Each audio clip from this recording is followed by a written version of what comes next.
Good morning my dear friends. आज की video में हम आपको सिखाएंगे कि अगर आपके पास कोई ऐसी ब्लाउज आ जाए जिसके आगे और पीछे दोनों साइड का गला डीप हो तो आप उसकी कटिंग कैसे करेंगे, इसमें क्या क्या आपको चेंजेस करना पड़ेगा तो आपकी ब्लाउज की फिटिंग एकदम परफेक्ट आ जाएगी।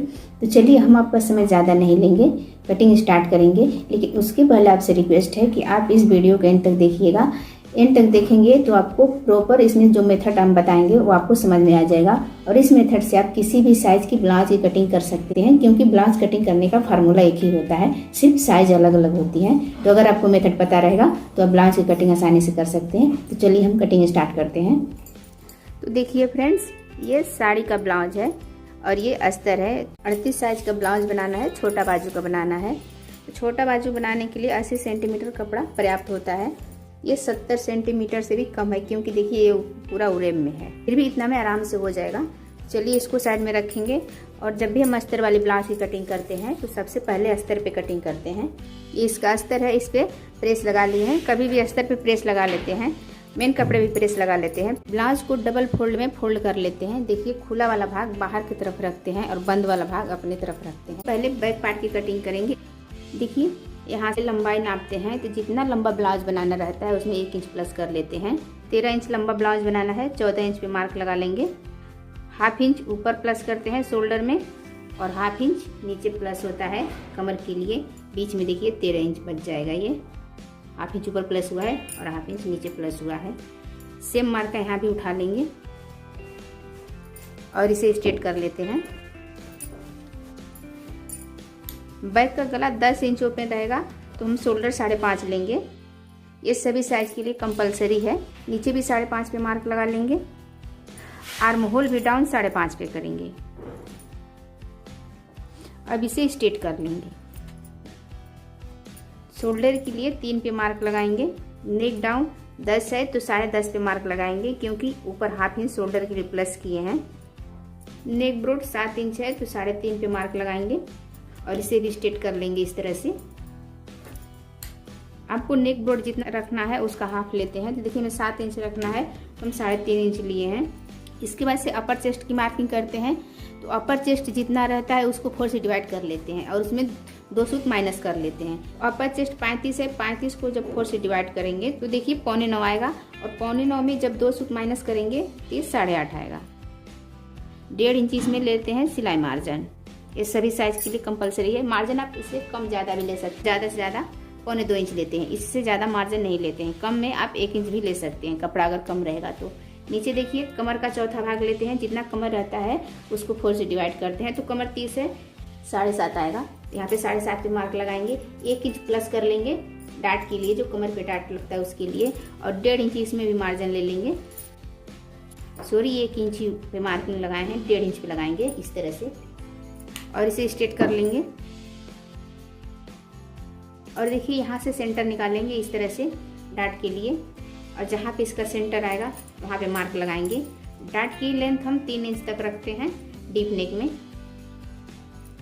यहाँ से ½ इंच जाएगा और यहाँ से ½ इंच जाएगा। जब भी यहाँ पे 1 इंच का डाट लगेगा ये साइड लटक के नीचे आता है। इसके लिए हम क्या करेंगे, यहाँ से 1.25 इंच ऊपर कर लेंगे इस तरह से और इसको इस तरह से स्ट्रेट कर लेंगे। देखिए इस पे सिलाई लगेगा और इस पे कटिंग होगा। इसके बाद आर्म होल में गुलाई देंगे इस तरह से और यहाँ गले पे भी गुलाई देंगे। गुलाई 1 इंच से स्टार्ट करते हैं। देखिए यहाँ भी 1 इंच है। इसके बाद आर्म होल नाप कर देख लेंगे कि हमें आर्म होल मिला कितना है, क्योंकि किसी किसी का बाजू मोटा होता है और किसी का पतला होता है और किसी का मीडियम में होता है। जिसका बाजू मीडियम में रहेगा उसमें ये फार्मूला फिक्स रहेगा, लेकिन जिसका बाजू मोटा रहेगा ये आर्म होल नीचे भी जा सकता है और जिसका पतला रहेगा तो ये आर्म होल ऊपर भी जा सकता है। तो देखिए इसको हम राउंड नाप कर देख लेंगे, क्योंकि इस ब्लाउज का आर्म होल 17 इंच है और 17 का जब हाफ करते हैं तो 8.5 होता है। तो देखिए ½ इंच नीचे इसको डाउन करके गुलाई लगाए हैं। अगर ये 15 होता तो इस पर फिक्स आ जाता। और देखिए इस तरह से राउंड नाप लेते हैं, 8.5 आना चाहिए। तो देखिए 8.5 आ गया। ये आर्म होल परफेक्ट उतरा है। अगर आपका 15 रहेगा या 16 रहेगा तो आपको इसका राउंड यहाँ पे लगाना है इस तरह से। और देखिए शोल्डर यहाँ से 2 सूट डाउन कर लेंगे। ऐसे डीप नेक में शोल्डर 2 सूट डाउन करते हैं। कभी भी गले की तरफ शोल्डर नहीं डाउन करते हैं, नहीं तो आर्म होल में व्रिंकल आ जाएगा। इस तरह से बैक की मार्किंग कंप्लीट हो गई। अब इसकी कटिंग कर लेंगे। नीचे मार्जिन ½ इंच छोड़ के कटिंग करेंगे, वाली लाइन पे कटिंग नहीं करेंगे क्योंकि वो सिलाई लाइन है। यहाँ पे कुटका लगा लेंगे जहाँ पे सिलाई आएगा। देखिए गले की भी कटिंग साथ में कर लेंगे। देखिए गले का भी कटिंग हो गया। अब इसको साइड में रखेंगे और यहाँ से फ्रंट की कटिंग इस साइड करेंगे। देखिए इतना मार्किंग कर लिए हैं, कैमरा बंद हो गया था, बाकी मार्किंग हम आपको समझा दे रहे हैं कि कैसे किए हैं। तो देखिए यहाँ ऊपर एक स्ट्रेट लाइन बनाते हैं पहले, और इस साइड ½ इंच दूरी पे एक स्ट्रेट लाइन बनाए हैं। ये आई हुक के लिए मार्जिन हो जाता है। ये गला डाउन कितना है, 7 इंच पे है। तो जब भी आगे का गला 7 इंच रहता है तो हम शोल्डर 6.25 इंच लेते हैं। तो देखिए 6.25 इंच लिए हैं और इसमें ½ इंच और माइनस करके यहाँ पे मार्क लगाते हैं। तो देखिए यहाँ पे हम 5.25 पे मार्क लगाए हैं। और देखिए आर्म होल डाउन हम किए हैं 6.5 इंच पे, और इसका गुलाई राउंड 1.5 इंच पे लगाए हैं, और नेक का गुलाई राउंड 1 इंच पे लगाए हैं। इसके बाद से डार्ट पॉइंट की मार्किंग किए हैं। तो डार्ट पॉइंट की मार्किंग 10.5 पे होगा। तो देखिए यहाँ पे 10.5 आ रहा है, और बेल्ट लेंथ के लिए 13.5 पे मार्क लगाए हैं और इसे स्ट्रेट कर लिए हैं। इसके बाद से बस्ट की मार्किंग करेंगे। तो देखिए बस्ट जितना रहता है उसको 4 से डिवाइड करते हैं। बस्ट 38 है, 38 का जब चौथा भाग करेंगे तो 9.5 आएगा। तो यहाँ पे 9.5 पे मार्क लगाएंगे। 1.5 इंच आगे भी हम सिलाई मार्जिन लेते हैं। और देखिए बस्ट 38 रहता है तो सेंटर पॉइंट हम 4.25 इंच लेते हैं। तो यहाँ पे 4.25 पे मार्क लगाएंगे, 4.25 पे यहाँ पे भी मार्क लगाएंगे। और देखिए जो ये लाइन है यहाँ से हम नाप रहे हैं। देखिए 4.25 यहाँ पे आएगा। इसके बाद एक डाट यहाँ पे आएगा, एक डाट यहाँ पे आएगा, और एक डाट यहाँ पे आएगा। इसको इधर मिला लेंगे, इसको इधर मिला लेंगे, और इसको इधर मिला लेंगे। ये डाट 1 इंच इधर और 1 इंच इधर, दोनों मिला के 2 इंच हो जाएगा।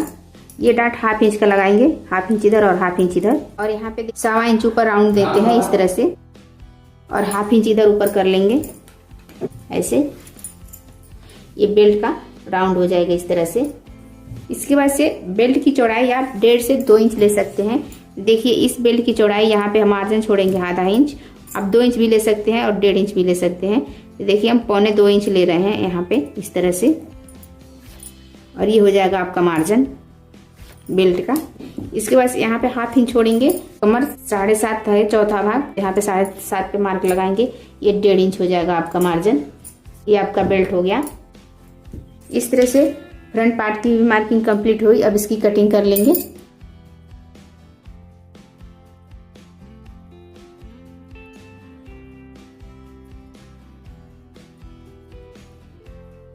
ये बेल्ट रेडी हो गया। और देखिए जहाँ पे सिलाई मार्जिन है वहाँ पे कुटका लगा लेंगे इस तरह से। यहाँ पे इसलिए कटिंग किए हैं इस तरह से क्योंकि जब यहाँ पे हम ½ इंच छोड़ेंगे आई के लिए, यहाँ पे देखिए ये 8.5 और इसके बाद ये 0.25 इंच बच रहा है। ये डाट हमारा 0.25 इंच का आएगा। देखिए यहाँ पे हम 0.25 इंच बाहर गए हैं और उसके बाद यहाँ से राउंड लिए हैं ताकि जब हम इस डाट को लगाएंगे तो ये डाट हमारा पूरा इक्वल आएगा। इसमें कपड़ा कम ज़्यादा नहीं होगा। देखिए इस तरह से, देखिए बराबर आ गया। अब इसके बाद आर्म होल आपको नाप के दिखा दे रहे हैं कि फ्रंट का आर्म होल कितना आया है। तो देखिए ये भी 8.5 आया है। कभी भी आर्म होल कटिंग करने के बाद या फिर मार्किंग करने के बाद राउंड नाप कर देख लेते हैं कि मेरा आर्म होल प्रॉपर आ रहा है कि नहीं। इस तरह से आप राउंड नाप लेंगे तो आपका आर्म होल कभी भी कम ज़्यादा नहीं होगा। अब इसकी बाजू की कटिंग करेंगे। बाजू की कटिंग यहाँ से करेंगे। पहले एक बाजू निकालेंगे, नहीं तो दोनों साथ में निकालेंगे तो जॉइंट आ जाएगा। देखिए इस तरह से फोल्ड करेंगे, डबल फोल्ड, और यहाँ पे 1.5 इंच लेंगे मार्जिन और यहाँ से 7.25 पे मार्किंग करेंगे। इसके बाद यहाँ पे 7.25 पे मार्क लगाएंगे। ½ इंच देखिए लेंगे मार्जिन। बाजू की लंबाई 4 इंच रखना है। 4.5 पे मार्क लगाएंगे। ½ इंच मार्जिन में चला जाता है। ये नीचे का मार्जिन हो गया और ये ऊपर का मार्जिन हो गया। बाइसेप के लिए 7.25 पे मार्क लगाएंगे यहाँ पे, और इसे इस तरह से स्ट्रेट कर लेंगे। ये 1.5 इंच हो जाएगा मार्जिन। इसके बाद से बाजू में गुलाई देंगे। देखिए इस तरह से, इसको इस तरह से राउंड पकड़ेंगे और जहाँ पे 8.5 आएगा वहीं पे उतार लेंगे। तो देखिए यहाँ पे 8.5 आ रहा है जहाँ पे हम मार्किंग किए हैं। यहीं से आर्म होल का इस तरह से राउंड शेप दे देंगे। अब देखिए इसकी कटिंग कर लेंगे। बाजू को भी बराबर शेप लगा लेंगे इस तरह से। देखिए इस तरह से फोल्ड करेंगे। इस तरह से निकालेंगे तो बाजू में ज्वाइंट नहीं आएगा, नहीं तो फोल्ड करके निकालते तो बाजू में ज्वाइंट आ जाता है। देखिए अस्तर की कटिंग कंप्लीट हो गई। अब इसके मेन कपड़े की कटिंग करेंगे। देखिए सबसे पहले क्या करेंगे, पूरे कपड़े को इस तरह से डबल फोल्ड में बिछा लेंगे। फोल्ड वाला भाग अपने तरफ करेंगे, खुला वाला भाग बाहर की तरफ करेंगे, ऐसे इस तरह से, क्योंकि हमें बैक पार्ट ज्वाइंट में निकालना है। देखिए बैक पार्ट को यहाँ से निकालेंगे और फ्रंट पार्ट को यहाँ से निकालेंगे। बाजू के यहाँ बॉर्डर से निकाल लेंगे, 1/2 इंच एक्स्ट्रा लेके दोनों की कटिंग कर लेंगे। देखिए दोनों निकल गया। अब बाजू की कटिंग करेंगे। पहले बाजू को देख लेंगे कि ये जो चौड़ा वाला बॉर्डर है यही नीचे का है, इसमें हमें डबल करेंगे तो कितना जॉइंट लगाना पड़ेगा। अगर ज़्यादा जॉइंट लगाना पड़ेगा तो हम इसको अलग अलग निकालेंगे और बॉर्डर ऊपर से ज्वाइंट कर लेंगे। अगर कम जॉइंट लगाना पड़ेगा, सिर्फ मार्जिन में चला जाएगा, तो हम यहीं से निकाल लेंगे। देखिए यहाँ से अगर बाजू निकालेंगे तो हमें इसमें ज्वाइंट लगाना पड़ेगा, थोड़ा इधर और थोड़ा इधर, लेकिन ये बहुत मामूली ज्वाइंट लग रहा है, थोड़ा सा ये मार्जिन में चला जाएगा। देखिए मार्जिन यहीं पे आएगा तो हम इसमें ज्वाइंट लगा सकते हैं। तो चलिए इसकी कटिंग यहाँ से कर लेंगे। अगर आपको ज्वाइंट नहीं लगाना है तो आप इसकी कटिंग कहीं और से भी कर सकते हैं। देखिए यहाँ पे कपड़ा है, इस बाजू को आप यहाँ से निकालेंगे इस तरह से, एक बाजू इधर से निकाल लेंगे और एक बाजू इधर से निकाल लेंगे, तो भी देखिए प्रॉपर निकल जाएगा दोनों बाजू बिना ज्वाइंट का ही। और बेल्ट को यहाँ से निकाल लेंगे, यहाँ से एक बेल्ट निकल जाएगा और यहाँ से एक बेल्ट निकल जाएगा। देखिए दोनों बेल्ट भी निकल गया। इस तरह से पूरे ब्लाउज की कटिंग कंप्लीट हो गई। ये तरीका आपको कैसा लगा? अच्छा लगा होगा तो लाइक जरूर कीजिएगा, और हाँ इस मेथड को फॉलो जरूर कीजिएगा। आप साथ में फॉलो करते चलेंगे तो आपकी कटिंग प्रॉपर हो जाएगी, आप भूलेंगे भी नहीं। तो कोई भी डाउट रह जाएगा तो उसके लिए कमेंट कीजिएगा। फिर मिलेंगे हम नए वीडियो में किसी नए टॉपिक के साथ। तब तक के लिए जय हिंद।